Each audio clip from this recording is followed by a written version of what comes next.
I'm a miner. I dig holes for a living. Dig is a generous word, really. I blow things up so we can go deeper. Drill, charge, blast, then bog it out. Then repeat. It's loud, dirty, and dangerous. But it's honest work, and there's a rhythm to it, one that makes sense. Until the day it didn't. The mine is called Kalgara Deep, carved beneath the sun-blasted hills of Western Australia, 3 hours from the nearest servo, and 6 from anything you could call a town.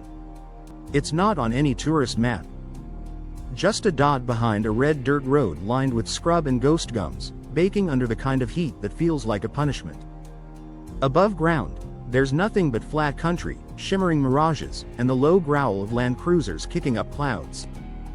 Below, it's another world entirely. Black, hot, pressurized.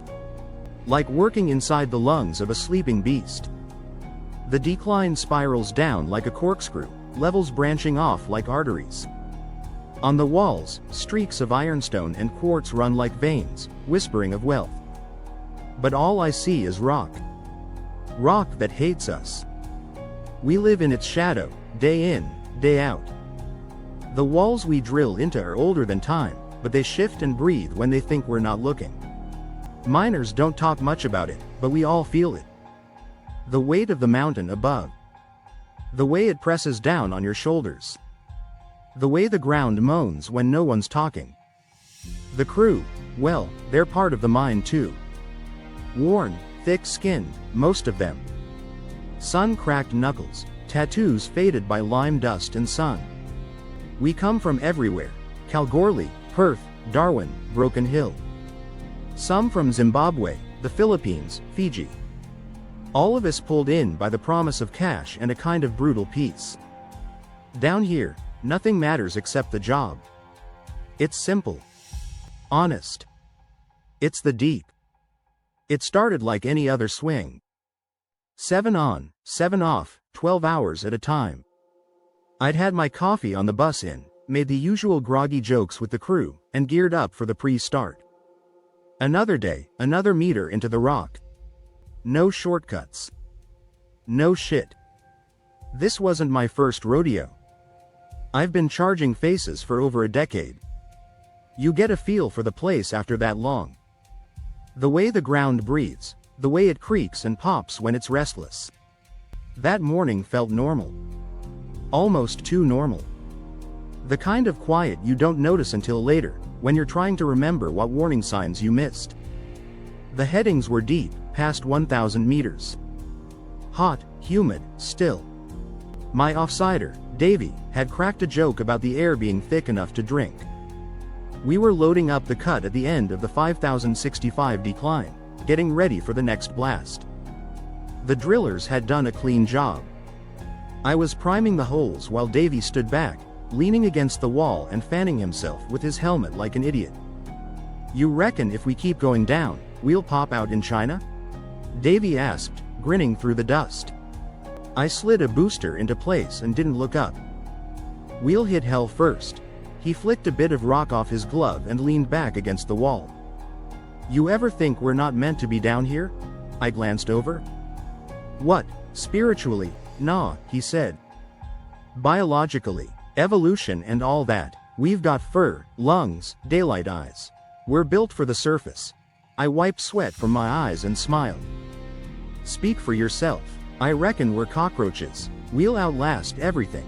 He let out a short laugh, and I joined him. It wasn't really a joke, but sometimes down here, you laugh to keep your hands steady. By mid-shift, I was heading back to the charge-up ute to grab more leads when I felt it. The ground didn't rumble. It lurched. Like something beneath us had rolled over in its sleep. My knees buckled and I hit the wall, arms outstretched. Dust dropped from the backs and ribs like flour off a sieve. The lights flickered once, then held steady. The hum of the vent fans dipped in pitch for a second, like they were choking. Davy radioed me immediately. "What the hell was that? You feel that?" I did. And I didn't answer right away because I was waiting, listening for the aftershock. You get little shifts underground all the time. Some you feel, some you don't. But this was something else. I'm heading to the refuge chamber, I said, already turning on my heel. Get moving. Refuge chambers are lifelines down here. Sealed, pressurized shipping containers stocked with air, water, and food. They're what you run to when everything else goes to shit. And on that day, everything was starting to smell like shit. I reached the chamber before the second shift hit. This one wasn't a lurch, it was a roar. The walls groaned like a sinking ship. Somewhere up the drive, I heard rock shearing, snapping, like bones under strain. I slammed the chamber door shut, twisted the handle, and felt the chamber pressurize around me. Safe. Or at least, that's what I told myself. I sat. Waited. And in that silence, I realized something. This place, this metal box, buried a kilometer underground. It remembers things. The scratched initials on the wall. The tally marks carved into the edge of the bench.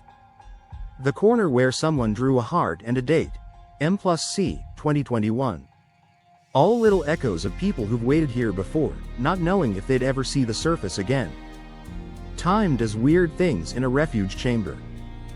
The chamber's small, maybe 4 meters across.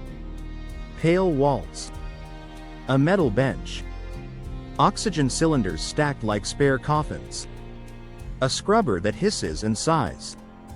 A manual on the wall with cheerful diagrams and color-coded instructions that assume you're calm and not seconds from losing your mind. There's no natural light. The air is dry, recycled, slightly metallic. At first, I kept busy. I radioed control, checked supplies, monitored the CO2 scrubber. But when I stopped moving, my thoughts started. It wasn't supposed to happen this way. I think that's when the mind became a person to me, not just a job site. A presence. A memory keeper. A judge. It knew me. It knew the way I swore under my breath before every ignition. It knew how I sang stupid 80s songs while laying emulsion just to keep my nerves steady.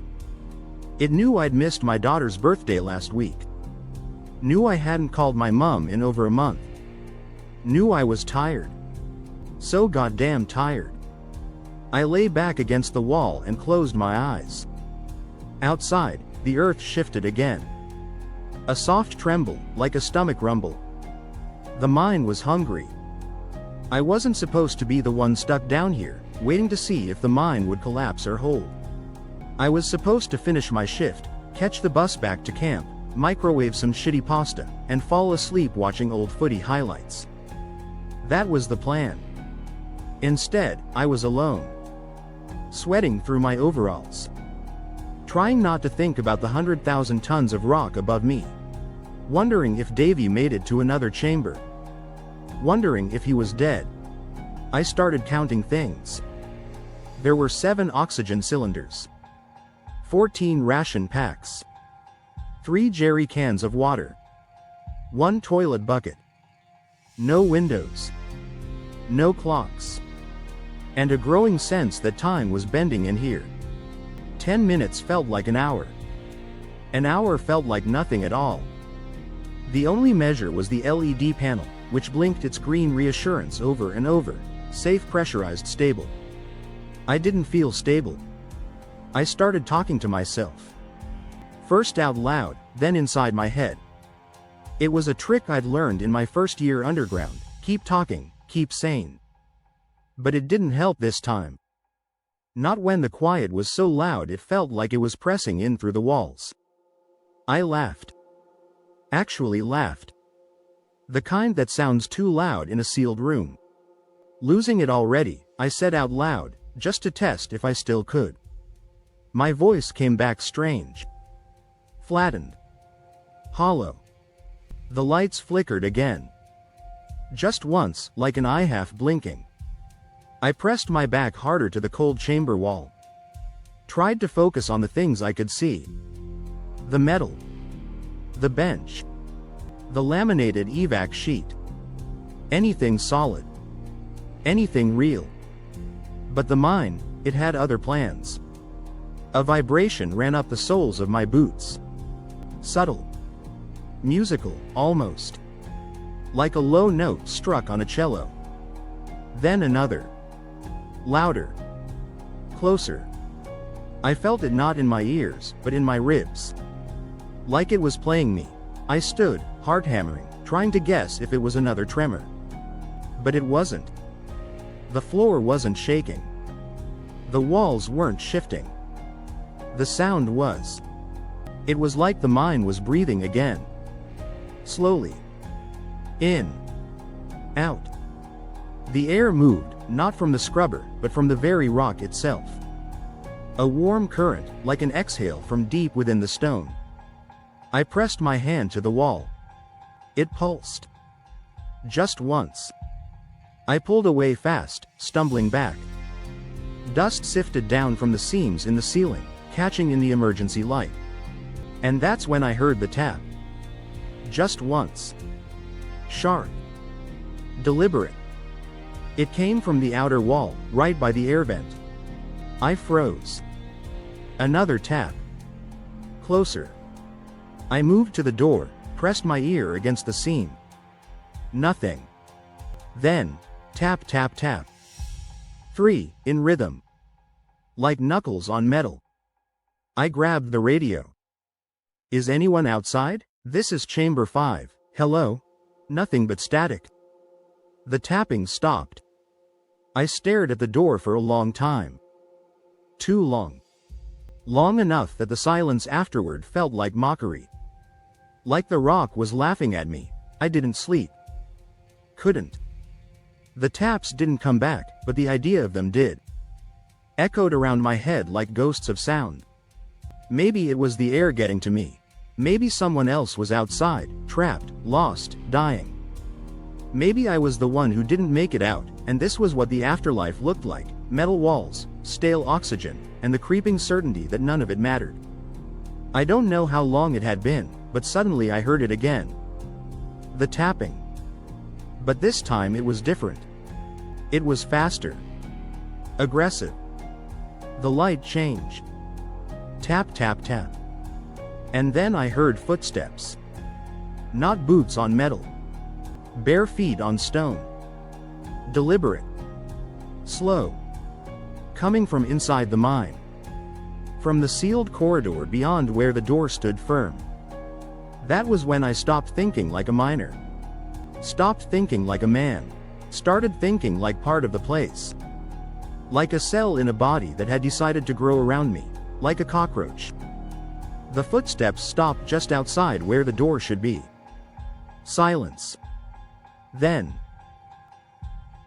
Tap tap tap. A voice, low and calm, that didn't echo but landed directly in my chest. You came too deep. I backed away, heart clawing at my ribs. Who's there? I asked, though I didn't want an answer. You don't remember, it said. But the mind does. It remembers everything you bury. Tap tap tap. I blinked. Rubbed my eyes. When I opened them again, the door was gone. Not blown open. Not caved in. Just gone. Replaced by a solid, seamless, rock wall. No seam, no handle. No escape. Tap tap tap. Thick cracks appeared in the bare stone wall. I saw movement, shapes forming in the rock, pressed faces in the ore, hands reaching through seams in the stone. They weren't ghosts, exactly. More like fossils trying to come back. One of them looked like Davy. One looked like my father. One looked like me. The mine was showing me things. All the things I'd buried. Arguments. Accidents. That one time I skipped checking the heading bolts to catch Smoko early. The lie I told to keep the bonus. The way I joked when that kid got airlifted out after the charge misfire. My regrets were etched in these walls. Preserved in strata like core samples. And the mine was reading them. The voice came again. Do you want out? Didn't answer. Dig. I don't know how long I was down there before the rescue crew arrived. Could have been 5 hours. Could have been 20. When the chamber door finally opened, the light from their helmets was blinding. They told me I was lucky. Said the geo event collapsed the main haulage drive. Some didn't make it to chambers in time. I asked about Davy when I reached the surface. They found his helmet. Nothing else. Like the mine swallowed him whole. Management called it a displacement event. Said he was likely buried beneath 20 meters of rock.